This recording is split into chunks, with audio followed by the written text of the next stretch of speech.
पंजाब में अमृतसर और golden temple यहाँ की सिविल पॉपुलेशन ही नहीं बल्कि पूरे भारतवर्ष के लिए एक हाई रिलीजियस सेंटिमेंट्स और हिस्टोरिक वैल्यू रखता है। इसीलिए इसकी प्रोटेक्शन हमारे लिए टॉप प्रायोरिटी बनती है। जैसे कि आप सभी जानते हैं, हमारी आर्मी एयर डिफेंस के पास tactical control radars, fire control radars, counter US systems, long range surface to air, radar guided missiles, heat seeker missiles और एडी गन वेपन सिस्टम्स हैं।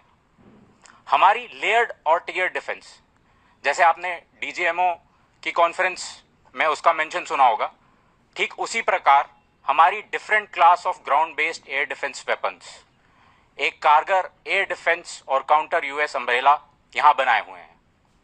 7 मई 2025 को जब हमने पाकिस्तान और पीओजेके में आइडेंटिफाइड टॉप मिलिटेंट इंस्टॉलेशंस जैसे एलएटी का हेडक्वार्टर्स मुरीद के में हिट किया, ये एक्सपेक्टेड था कि पाकिस्तान रिटेलिएट करेगा और हमारे मुख्य एयर बेसेस और मिलिट्री इंस्टॉलेशंस को टारगेट करेगा।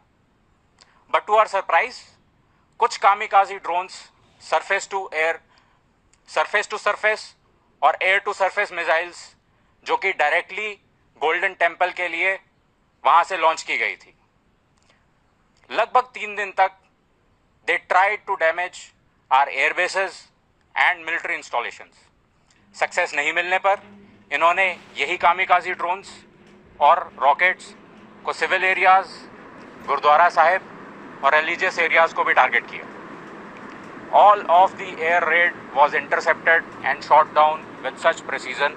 आप इसी बात से अनुमान लगा लीजिए कि 3 दिन में हमारी ground based air defence weapons और आर्मी एयर डिफेंस का सिर्फ 10% एम्यूनिशन ही एक्सपेंड हुआ था।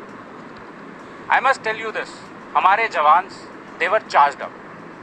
जैसे ही कन्फ्लिक्ट के डेज बढ़ते जा रहे थे, दे वर फुल ऑफ जोश and shooting down drones with more accuracy.